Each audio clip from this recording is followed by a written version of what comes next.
सुरेश जी कौन सा ट्रैक है ये? नचिकेता ताल। नचिकेता ताल।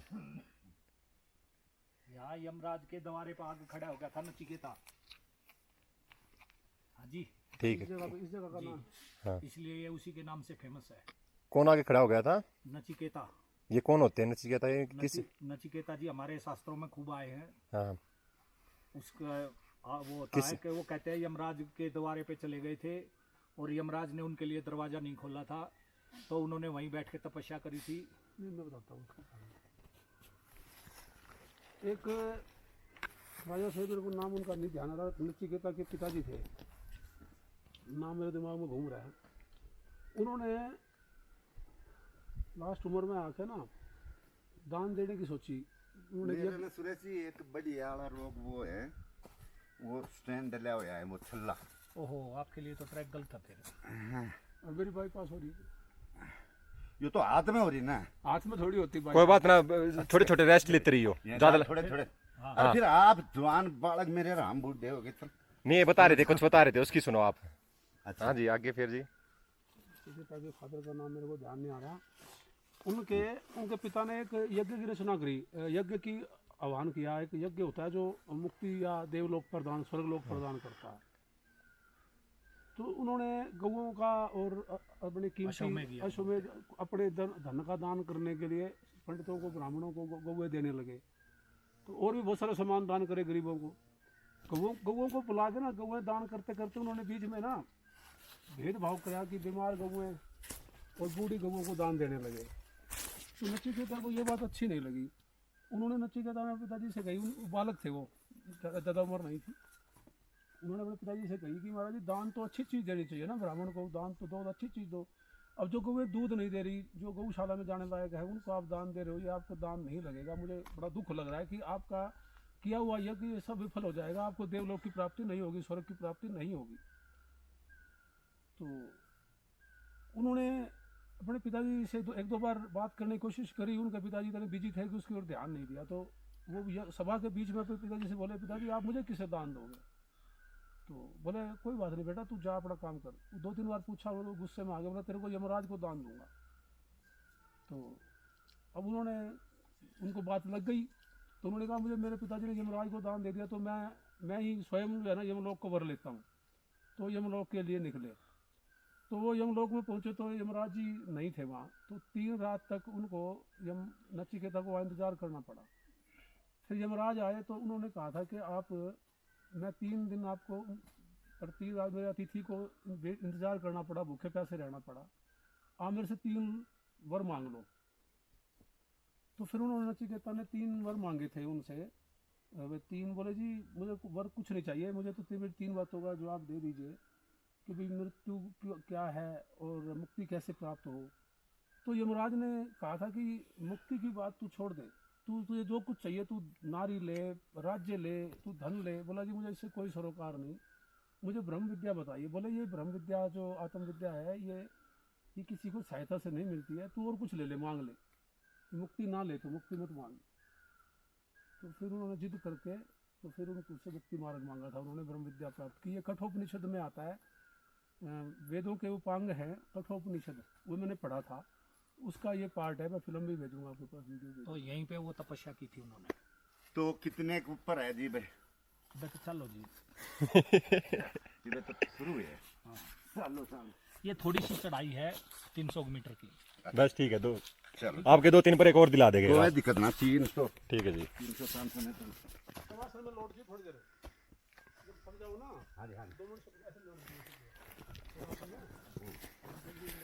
आप पक्षी की बात सुनो जी, कितनी मधुर, कितनी कोयल नहीं है, पर कैसा पक्षी है? ये पपिया है पपिया जी। ये बारिश के लिए कर रहा है पुकार। इसकी प्यास एक बुझी है। अच्छा, एक उत्साहक होता है जो बारिश का पानी, उसी को पपिया कहते हैं क्या? यही है वो तो यही है वो तो स्वाति, जो बारिश का पानी पीता है बस? वो स्वाति ऐसे बारिश का पानी नहीं पीता, रेत का नहीं पीता। वो स्वाति नक्षत्र की बूंद पड़ती है ना, स्वाति नक्षत्र जब होता है उसके में जो बारिश होती है उसका पानी पीता है फिर। और बाकी फिर प्यासा रहता है 6 महीने साल। नहीं, इसका सिर फट जाता है जी ऐसे ही बोलते बोलते। अच्छा जी। और तब इसकी मृत्यु हो जाती है। रिलैक्स कर भाई, रिलैक्स कर रहे मित्र। मेरी लेमन ने भी इसके सुर में ताल बिड़ान दे, आप रिकॉर्डिंग करो।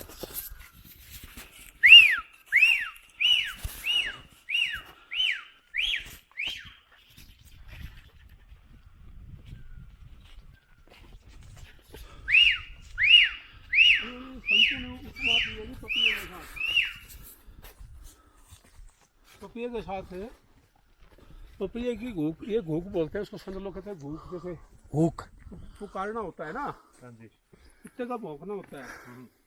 और जो मंद स्वर से, जिसकी स्वर मंद हो और गति की शक्ति से पुकारना पड़े, उसको घूक कहते हैं। घूकना, कूकना, कोयल कूकती है। और पपीए को बोला गया कि ये घूकता है, मतलब पुकारता है, चिल्लाता है। अच्छा अच्छा। तो संतों ने उपमा दी, संतों ने वाणी में लिखा कि मेरी घूक पपीए वाली, नजदीक हो गया सुन मालका। मेरी भूख, मेरी मतलब मैं जैसे जिस प्रकार पपिया स्वाति नक्षत्र की बूंद को पीने के लिए तरसता हुआ मर जाता है, इसी प्रकार वो चिल्ला चिल्ला के बुलाता रहता है, प्रभु मेरी पुकार सुनो, मेरी प्यास बुझाओ।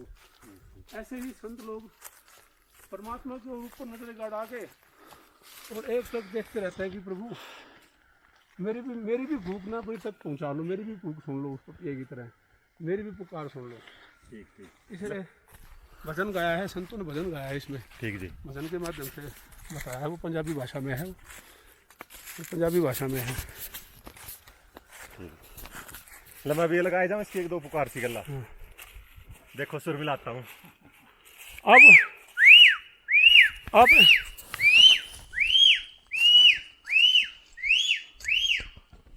इसमें ओम नाम निकालो आप अपनी सिस्टम में ना। हाँ मधुर है ना स्थिति, वैसे प्यारी ना मेरी। इसको ओम ओम में कर दो, ये आपकी भक्ति हो जाएगी। लंबा कर दो ओम।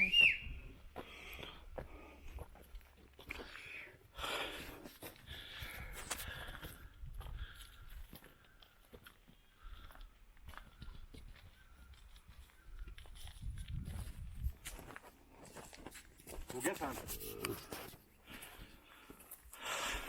हो गया ना जी। छांदोग्य उपनिषद पढ़ा मैंने, वो प्राणों पर आधारित है, इंद्रियों पर। आपने सुना हो कि कुत्ता जो है ना, कुत्ते ने मनुष्य को मांगा था, हाँ जी कि मेरा पेट भरे। दिल्ली नो अंधे। हाँ, तो ये इंद्रियों को छांदोग्य उपनिषद में इन इंद्रियों को कुत्ता कहा गया है, जिनकी भूख नहीं मिटती। जैसे आँख है, नाक है, कान है, ये कुत्ते जैसे है, ये भूख नहीं मिटती, भूखी रहती है। ये कुत्ते जैसे, कुत्ते की भूख नहीं मिटती ना, कुत्ता भूखा का भूखा रहता है, उसकी आंखें भूखी रहती है, तो एक देखता रहेगा। इसी तरह से ये आँखों की, नाक की, कान की भूख कदापि नहीं मिटती। ये बात आपको एक बताऊँ जी, मेरे पास जो डॉगी है ना, नवरात्र के साथ करती है कि वो काली है, मैं उसको बिटिया के तौर से देखता हूँ। इसी प्यारी जो उनका घर ना, अपने बच्चे के तौर पे सारे पाल रखे है मैंने, वो उन्हें नवरात्रे करे जी।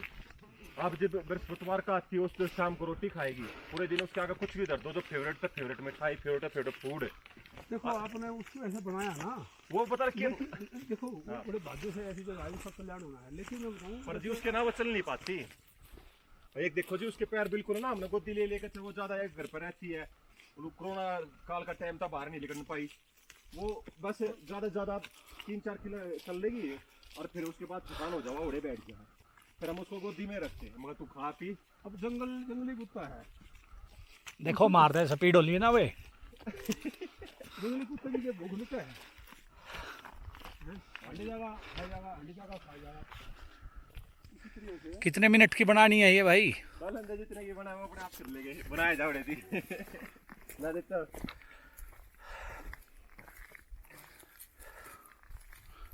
देखो जी कहाँ से चढ़ के आए हो आप? हाँ जी,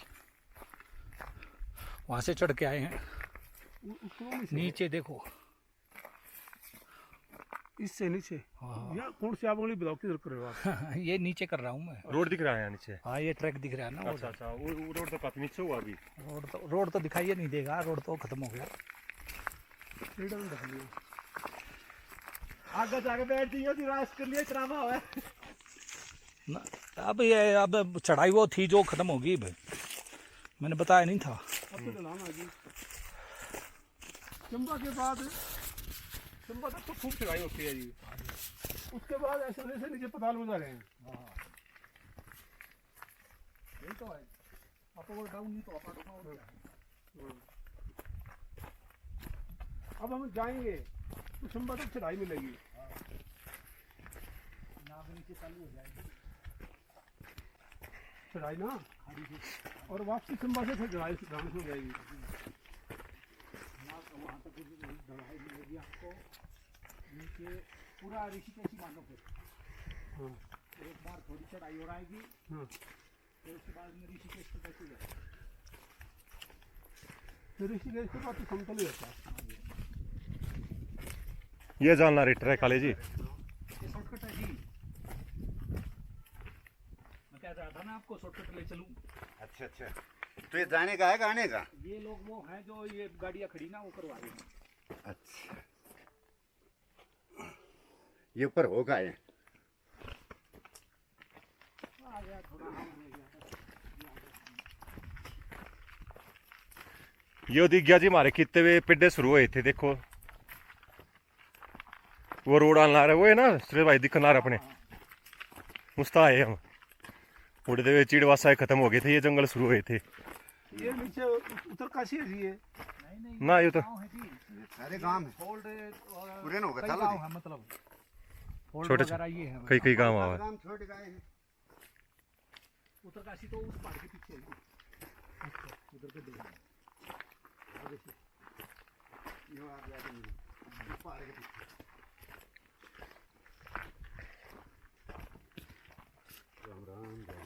उदालक ऋषि थे वो, ठीक ठीक जो राजा थे। नीचे थे पिता के हाँ, पिताजी हाँ, उदालक। उदालक उदालक ऋषि, ऋषि उदालक।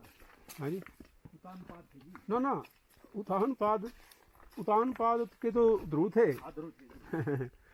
इनके नचिकेता के उदालक थे पिताजी।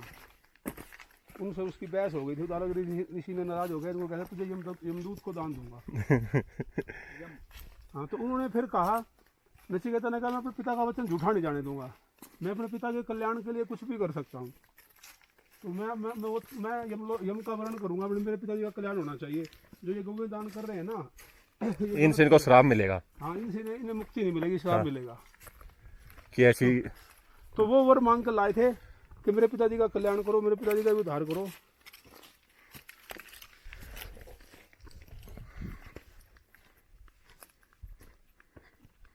नचिकेता को ब्रह्म ज्ञान हुआ था जी, कि हर किसी को नहीं होता, हर किसी को नहीं होता।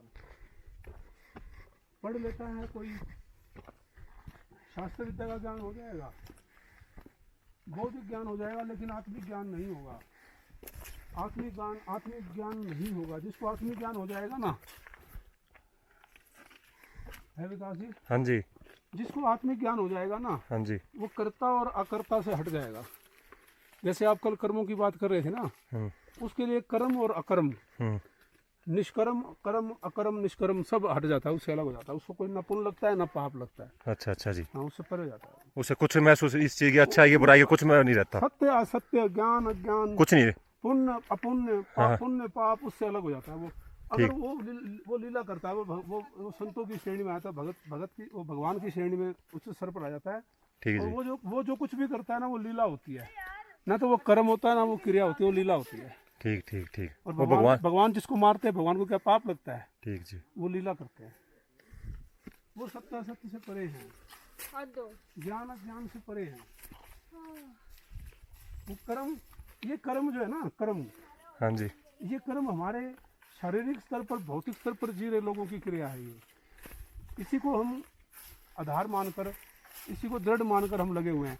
कर्मों से कभी भी कर्म बांधते हैं, कर्म मुक्ति देते ही नहीं है। कर्म से कर्म कभी नहीं कटते। जिस चीज़ से जो चीज़ बांधती है वो चीज़ कैसे काटेगी, वो चीज़ खोलेगी कैसे? ठीक ठीक ठीक। कर्म, अब जैसे ना हम लोग कह देते हैं, हमारे बड़े बुजुर्ग भी कह देते हैं कि भाई कर्मों के फल हैं, हम तो कर्म करने आए हैं, ये कर्म भूमि है, ये देह कर्म करने के लिए मिली है। कर्म करो, फिर क्या मिलेगा? बोले भाई अच्छे लोग मिलेंगे, स्वर्ग लोग मिलेंगे, देव लोग मिलेंगे। अच्छे कर्म करेंगे तो पुण्य करेंगे तो अच्छे लोग मिलेंगे। तो फिर आत्मज्ञान तो नहीं हुआ ना, भोग ही भोगे। देव लोग भी भोग भोगने के लिए है, और पशु लोग निम्न जोनियाँ भी भोग भोगने के लिए। कुत्ता बिल्ली भी भोग भोग रहे हैं, देवता लोग भी भोग भोग रहे हैं। वो पुण्य करेंगे तो भोग भोगेंगे, पाप करेंगे तो जानवर भर के भोग भोगेंगे। लेकिन जो आत्मिक स्तर पर ज्ञान हो जाता है ना, बौद्धिक ज्ञान, जिसको आत्मिक ज्ञान हो जाता है, बौद्धिक ज्ञान जैसे छट जाता है, तो आत्मिक ज्ञान होने के बाद उसको तत्व विज्ञान, ब्रह्म विद्या बोलते हैं। उससे वो मोक्ष दिलाता है, मुक्ति दिलाता है, वैकुंठ पे ले जाता है। वो कर्मों से छूट जाता है, कर्म के बंधन से छूट जाता है, मुक्त हो जाता है। गर्म में नहीं आता। फिर वो गर्म में तब तक आएगा जब तक कर्मों से बंधा रहेगा। जिस प्रकार फल पेड़ से लटका हुआ है, इसी तरह से मनुष्य कर्म से लटका हुआ है। गर्भ योनियां हैं। फिर वो पकता कब है जी? पकता है जब उसको आत्मज्ञान, कर्म करते करते संसार की समस्त क्रियाएं, समस्त कर्म परमात्मा प्राप्ति की ओर हो रहे हैं। कोई जिधर से आया है ना ये जीव, उसी दिशा की ओर जा रहा है। कोई 84 लाख योनियां काट के जाएगा, ठीक कोई उसको 2 बार काटेगा, कोई 4 बार काटेगा, जाएगा उधर यात्रा ही उसकी उस हो रहा है। कभी एक बार किसी साधु से किसी ने पूछा, जी मेरा भाई शराब पीता है, मेरा बेटा बहुत शराब पीता है। तो साधु ने कहा ये पी नहीं रहा, ये छोड़ रहा है। बोले महाराज ये कैसे संभव है? उसने कहा कि इसके प्रारब्ध में ड्रम पीना लिखा हुआ है। जब ये ड्रम पी लेगा ना, खत्म हो जाएगा, ये छोड़ देगा। तब तक आप कुछ भी करो, ये छूटेगी नहीं। कर्मों से, हमारे कर्मों के फल हम भोग रहे हैं। अब मेरी बात समझ रहे हैं? ठीक बिल्कुल।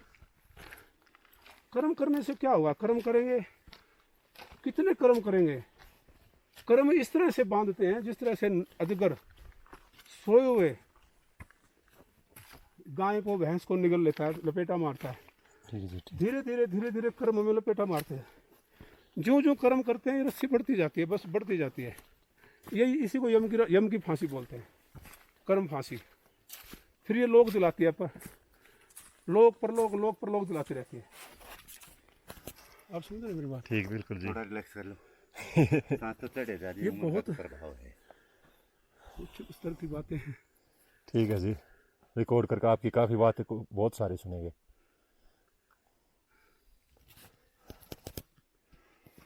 आपको पसीना आया? मेरे को तो आया। ठीक है, आप रेस्ट करिए। मैं सोचता हूँ अबू के भी ट्रैक मरवा दे 2-3। सुबह 4-5 किलोमीटर एक्सरसाइज करके आते हैं पापा। पर कहाँ था एक बार मगा चल लो। कहाँ गए सुरेश जी? सुरेश जी वो बैठे कि ना आगे से सस्ता लूँ, और देखिए हमने वहाँ जाना, वे पेट देख रहे हैं ना। न्यू करते ना ये बोले ये हो रहा है। आगे पहुँच गए। बस यो बात मान लो भाई, यो मान लो पहुँच गए। 1.5 किलोमीटर बताओ बस, ये नुआ मान लो। हाँ जी। हाँ। ये तो गाड़ी है, करना बंद गया है। ना बंद गया तो हमके छोड़नी है। वो छोड़ोगे तो फिर देखे पुत्र पे राम लिखा हुआ है जी। आया राम नाम की लूट है, भाई लूट सके तो लूट। ये लोग कह देंगे ये इतनी बढ़िया बात, ये कुछ सुनेगा ना कोई, अगर कोई बात जाननी होगा ना, उन्होंने कौन है मतलब ये मेरा पापा है जाननी है। हाँ तो बस ठीक है। हाँ, बैठ कर आप उसके बाद सुने। वो भी घना ज्ञान नहीं, मतलब एक तरह की सोच विचार का इतना शुद्ध विचार आ रहा है, ध्यान भी, योगी भी। आपका हौसला बुलंद है तो उसको कैसे तोड़ सकता है? नहीं वो ऐसे करना कि ये रहा बस यहीं तक जाना है, बस यूं और करना। हम क्या कह रहे हैं? हम तो यही तो कह रहे हैं, और हमने तो ये नहीं कहा कि जी दूर है। इस पहाड़ी पे तो ना हमने हौसला देना हमने। हाँ जी, हौसला देंगे तभी तो आप आगे बढ़ोगे। ठीक है जी। बिना हौसले के थोड़ी बात बनेगी। फिर आप थोड़े हार्ट पेशेंट भी हैं। देखो मैं पर राजाओं के पूत हैं सुरेश जी, वो तो ठीक है राजपूत जी। हैं। हम डरनी आदमी कहाँ हैं? मरने के बाद भी नहीं ठीक हूँ, ठीक है। सांस लिकट रहा होगा ना जब कोई कहे भाई क्या बहुत बढ़िया, ठीक हूँ, ठीक, घबराओ नहीं। तो उनमें से जिस दिन हमारा बुढ़ा मरा ना जी, मेरे पिताजी मेरे भाई को गाली दे रहे थे, बोला बहन चोद तने यो काम नहीं करा, तने वो काम नहीं करा, तू घना वो है, मका मरण न तैयार बैठा है ई ते काम में उलझा खड़ा अनु नी ऊपर के ध्यान दे लू ओए ओए ध्यान रखो उल्टा होगा वो आलिया के आओ गए पे भाई देखो सुनो मेरी बात, अगर किसी व्यक्ति को 5 साल इंजीनियरिंग कर रहा हो और 5वें साल लास्ट टाइम पेपर देने के टाइम पे उसको नू कह दो कि भाई तू अब इंजीनियरिंग छोड़ के तू डॉक्टरी कर ले भाई, वो कर लेगा क्या है? उसने इतनी जान लगा दी, इतनी शक्ति लगा दी, 5 साल पैसा भी लगा दिया, मेहनत लगा दी, अब वो कहेगा मैं मर जाऊंगा, अब मेरे को और सारा माइंड उधर को घूम गया भाई। मेरा ध्यान सारा डिवर्ट, मैंने सब कुछ उस अभ्यास उसका करा, अब मैं क्या करूं? डॉक्टरी मेरे से नहीं होगी। जिसने सारी उम्र चलो हाँ हम तो आपके विषय में हम तो जान पूछ कर जिसने सारी उम्र संसार के कार्य करे वो बिल्कुल। परमात्मा की ओर इतनी क्यों जल्दी ध्यान- कैसे चला जाएगा? ठीक चला जावा ठीक कैसे चला जाएगा? मर जाएगा, मरता मर जाएगा, हाँ। उधर ध्यान नहीं जाएगा। वो ध्यान उसका उस कर्म में लग रहा है। कर्म में अटका हुआ है वो। बिल्कुल बिल्कुल मुक्त उससे छूटेगा ना उससे छूटेगा तो मुक्ति पाएगा। मुझे पता कमोगा उल्टे आल ये हो गए मेरा है भाई सुरेश सुरेश जी आल ही हो गए उल्टे का बेरानी भाई पोता तो आया है बस तो फिर अरे भाई ये तो यही है भाई, एक सिंहासन चला एक बंदा जगीर क्यों जी? हाँ जी, हाँ। ये तो सृष्टि का ही नियम है भाई, बिरले पार हुआ है मेरे भाई। बहुत क्षण क्षण के लाखों में ना सुरेश जी एक चीज महसूस करी हो रहा है मैं तो टॉप छटा है भाई, टॉपर में क्षण क्षण के जाएंगे, क्षण क्षण के।